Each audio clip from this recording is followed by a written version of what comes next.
Diesel गाड़ी restoration. एक बार की बात है, बारिश की वजह से रमेश के घर के छत से पानी टपक रहा था, जिस वजह से उसका घर बहुत ही खराब हो चुका था। तब उसकी पत्नी सीमा उसे कहती है, इस साल की बारिश से देखो क्या हाल हुआ है घर का। अगर घर सुधारेंगे नहीं तो अगले साल बारिश में अपना घर गिर जाएगा। हाँ सीमा, ये तो है, पर अभी मेरे पास इतने पैसे नहीं है और मेरे पास कोई काम भी नहीं है। तुम कुछ दिन तो इंतजार करो। मैंने कल मदन के गराज में पुराना डीजल गाड़ी देखा है। आप उससे बात क्यों नहीं करते? आपको तो गाड़ी चलाना भी आता है। हाँ ठीक है, मैं अभी मदन के पास जाता हूँ। रमेश मदन के पास जाकर उस डीजल गाड़ी के बारे में बात करता है। तब मदन मन ही मन में सोचता है, अरे वाह, अच्छा बकरा फंसा है। इस कबाड़ को रमेश के गले बांध देता हूँ। इसे थोड़ी ना पता है कि ये गाड़ी कितनी पुरानी है। ऊपर से चमक रही है, लेकिन अंदर से तो सड़ी हुई है। मदन ऐसा मन ही मन में सोचता है और रमेश से कहता है, इस डीजल गाड़ी को खरीदने के लिए बहुत सारे लोग तैयार हैं, पर तुम्हें इसकी ज्यादा जरूरत है। ये जानते हुए मैं तुम्हें ये 10,000 में बेचता हूँ। और हाँ, कुछ रिपेयर का काम है वो भी कर देता हूँ। नया पेंट लगाने से डीजल गाड़ी बिल्कुल नई बन जाएगी।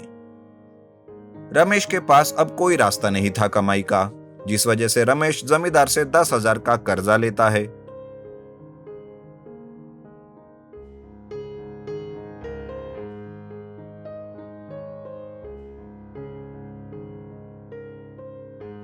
और मदन डीजल गाड़ी को सिर्फ नया पेंट लगाता है, लेकिन गाड़ी का अंदर से कोई भी रिपेयर नहीं करता। बाकी डीजल गाड़ी अंदर से पुरानी की पुरानी ही रहती है। रमेश डीजल गाड़ी मदन से खरीद लेता है। रमेश और उसकी पत्नी सीमा बहुत खुश हो जाते हैं। रमेश कहता है, सीमा, इस डीजल गाड़ी को चलाकर पैसे कमाऊंगा और पैसे जमा करके अपने घर को सुधारूंगा। अगले साल बारिश में अपने घर के छत से पानी नहीं टपकेगा, ये मेरा वादा है। उधर मदन भी बहुत खुश होता रहता है। वो सोचता है, वाह वाह वाह, अगर रोज इस तरह से रमेश के जैसे बकरे मिलते रहे तो मेरी तो चांदी ही चांदी है। चांदी क्या, मेरा तो सोना है। कबाड़ में इस डीजल गाड़ी के 2,000 में नहीं मिलते थे। रमेश की वजह से मुझे पूरे 10,000 रुपए मिले। बेचारा रमेश। उधर रमेश अपनी डीजल गाड़ी को बाजार में लगाता है ताकि लोग उसकी गाड़ी किराए से ले। थोड़ी ही देर में उसे एक काम मिलता है। कुछ अनाज की बोरियां लेकर उसे शहर जाना था। अनाज की बोरियां डीजल गाड़ी में भरकर वो शहर की तरफ निकलता है, पर बीच बीच में वो डीजल गाड़ी बंद होती जाती है, जिस वजह से उसे शहर जाने के लिए देरी होती है। लेकिन जैसे तैसे करके वो अनाज शहर पहुंचाकर घर वापस निकलता है। तब वो मन ही मन में सोचता है, मदन ने कहा था कि उसने खराब पार्ट्स को रिपेयर किया है, पर फिर भी डीजल गाड़ी बीच बीच में बंद होती जा रही है। एक बार उसे ये डीजल गाड़ी दिखानी ही पड़ेगी।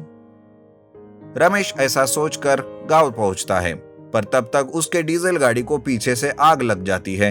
गांव के लोग उसके पीछे भागते रहते हैं। आग आग कहकर वो चिल्लाते हैं। तब रमेश उन सबको देखकर डीजल गाड़ी को रोककर उनसे कहता है, अरे आप लोग ऐसी मेरी डीजल गाड़ी के पीछे क्यों भाग रहे हो? क्या हुआ? तब वो लोग उसे उसके गाड़ी को आग लगी ऐसे बताते हैं। तब वो पीछे जाकर देखता है तो जलते हुए अपनी गाड़ी को देखकर बहुत दुखी होता है। गांव के लोग जैसे तैसे करके गाड़ी को पानी से बुझाते हैं। रमेश को कुछ समझ नहीं आता और वो ढकेलते हुए गाड़ी को मदन के पास ले जाता है, लेकिन मदन उसे भला बुरा कह के उल्टा उसी को कोसते हुए घर से निकाल देता है। रमेश घर वापस आता है और अपना सर पकड़कर बैठ जाता है। तब सीमा उसे पूछती है, अरे ऐसे सर पकड़कर क्यों बैठे हो? हमें तो मदन से इसके बारे में पूछना होगा। अरे मैं गया था उसके पास, पर उसने मुझे ही उल्टा सीधा कहकर अपने घर से भगा दिया। ऐसे कैसे मना कर दिया उसने? अब देखो कि मैं क्या करती हूँ। अगर उसने हमारा जला हुआ डीजल गाड़ी रिस्टोर नहीं करके दिया ना, तो मेरा नाम भी सीमा नहीं। सीमा बहुत ही हिम्मत वाली औरत थी। वो एक डीजल की कैन लेकर मदन के गराज जाती है और वहां पर जितनी भी गाड़ियां थी उन सब पर डीजल छिड़क देती है और मदन से कहती है, अरे मदन, ओ मदन, चल निकल बाहर। हमारे डीजल गाड़ी का रिस्टोरेशन करके दे, नहीं तो मैं ये तुम्हारी सारी गाड़ियां जला दूंगी। और हाँ, ये मेरी मामूली धमकी मत समझ, मैं सच में ये सब कुछ कर सकती हूँ। सीमा बहुत ही आवेश में आ चुकी थी। उसका ये रूप देखकर मदन भी बहुत डर जाता है और डीजल गाड़ी को रिस्टोरेशन करने लगता है। कुछ ही दिनों में वो रिस्टोरेशन कर लेता है और रमेश की डीजल गाड़ी बिल्कुल नई बन जाती है। तब सीमा उसे कहती है, अब हमारे 10,000 रुपए भी वापस दो, और हाँ, इसके बाद किसी के साथ भी ऐसा किया ना तो मैं सीधा तुम्हारे पूरे गराज को ही जला दूंगी, देख लेना। मदन रमेश को 10,000 रुपए वापस लौटा देता है। वो अपनी डीजल गाड़ी चलाकर पैसे कमाने लगता है और अपने घर को भी सुधार लेता है। समोसा चाट वाले की सफलता। सुंदरगढ़ नाम के गांव में प्रांजल नाम की एक विधवा औरत रहती थी। उसके 2 बेटे शेट्टी और वर्धन। शेट्टी एक सरकारी मुलाजिम था, जबकि वर्धन एक प्राइवेट स्कूल में अध्यापक था। वर्धन की बीवी रूपा बहुत ही अमीर लड़की थी, जबकि शेट्टी की बीवी सपना बहुत ही गरीब थी। सपना और शेट्टी का लव मैरिज था। प्रांजल को सपना बिल्कुल भी पसंद नहीं थी। सपना को ही सारे घर के काम संभालने पड़ते थे। रूपा हमेशा किटी पार्टी और शॉपिंग में अपना वक्त बिताती थी। माँ जी, आज शाम मेरे कुछ दोस्त घर आ रहे हैं। आप सपना से कह दीजिए कि वो घर की साफ सफाई अच्छे से करे। ठीक है बहू, मैं उसे कह दूंगी। माँ जी, मुझे कुछ जरूरी शॉपिंग करनी है, मैं चलती हूँ। ये कहकर रूपा वहां से चली जाती है। सपना, अरे सपना, कहाँ हो? जरा इधर आना तो सही। जी माँ जी। देखो, आज शाम रूपा के कुछ दोस्त आने वाले हैं। घर अच्छे से साफ कर देना, और हाँ, कुछ अच्छा नाश्ता भी बना लेना उनके लिए, समझी? ठीक है माँ जी। शाम को रूपा के दोस्त घर आते हैं।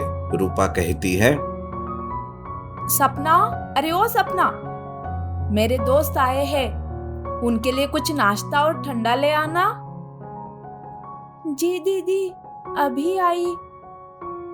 सपना रूपा के दोस्तों के लिए ठंडा और समोसा चाट ले जाती है। समोसा चाट खाकर उसकी एक दोस्त कहती है, अरे वाह रूपा, तुम्हारी देवरानी ने तो बहुत ही जबरदस्त समोसा चाट बनाया है। बिल्कुल ठेले पर जैसे मिलते हैं वैसा समोसा चाट बनाया है, बहुत अच्छा है।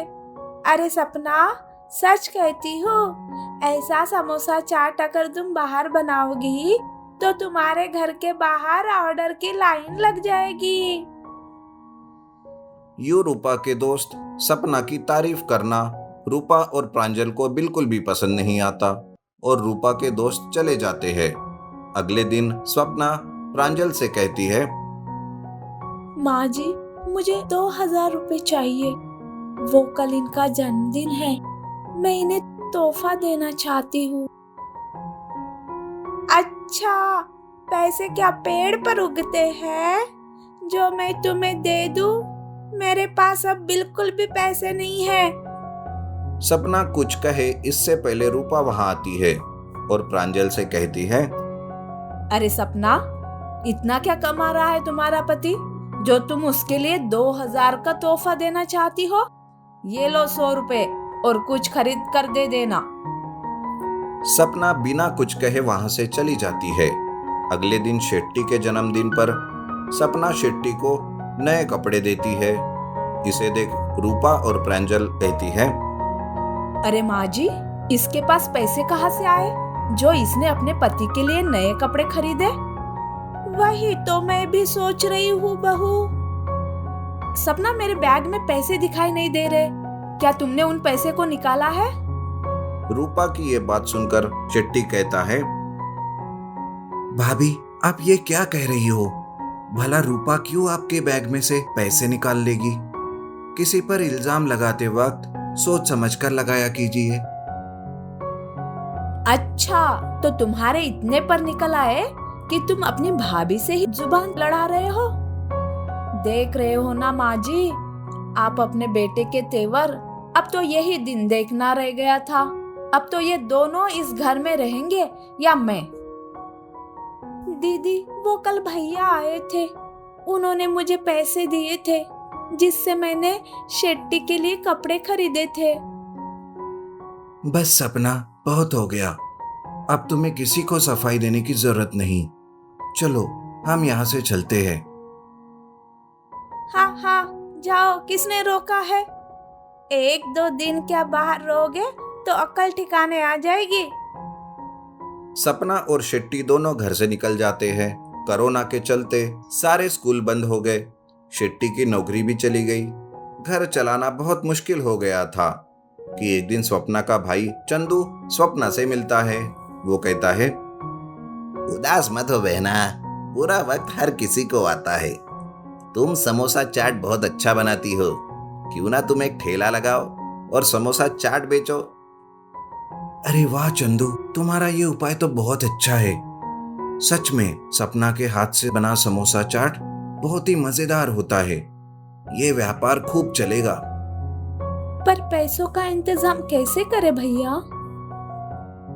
आप लोग पैसों की चिंता मत करो, पैसे मैं देता हूँ। जब पैसे आ जाएंगे तब मुझे वापस लौटा देना। ऐसा कहकर चंदू उन्हें पैसे देता है। शेट्टी जाकर समोसा बनाने की सामग्री लाता है और एक छोटा सा ठेला भाड़े पर लेकर शेट्टी और सपना समोसा चाट बनाना शुरू करते हैं।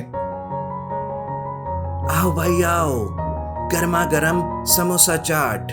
ऐसा समोसा चाट आपने कभी नहीं खाया होगा। मुंबई का समोसा चाट भूल जाओगे। सपना का समोसा चाट खाने के लिए जल्दी आ जाओ। गांव के लोगों को सपना का बनाया हुआ समोसा चाट बहुत पसंद आता है। इस तरह सपना और शेट्टी का समोसा चाट का व्यापार बहुत अच्छे से चलने लगा। धीरे धीरे उन्हें बहुत सारे ऑर्डर भी मिलने लगे। उन्होंने दोनों नौकरों को भी काम पर रख लिया। इस तरह वो दोनों बहुत ही बिजी हो गए। उन्होंने अपने खुद का एक घर खरीद लिया।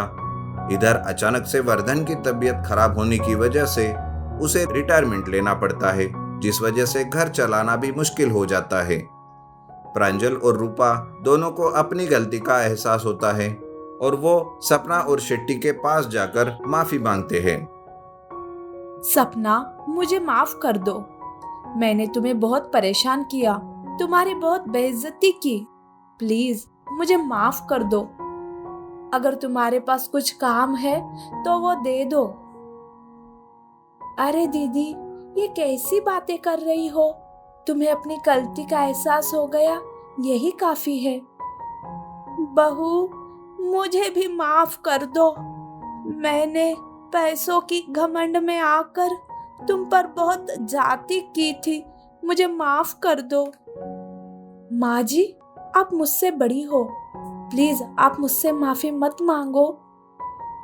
उस दिन से वो सारा परिवार मिलजुल कर रहने लगा और समोसा चाट बनाने में सब मिलजुल कर काम करने लगे। इस तरह उन लोगों ने आसपास के गांव में भी समोसा चाट का व्यापार शुरू कर दिया।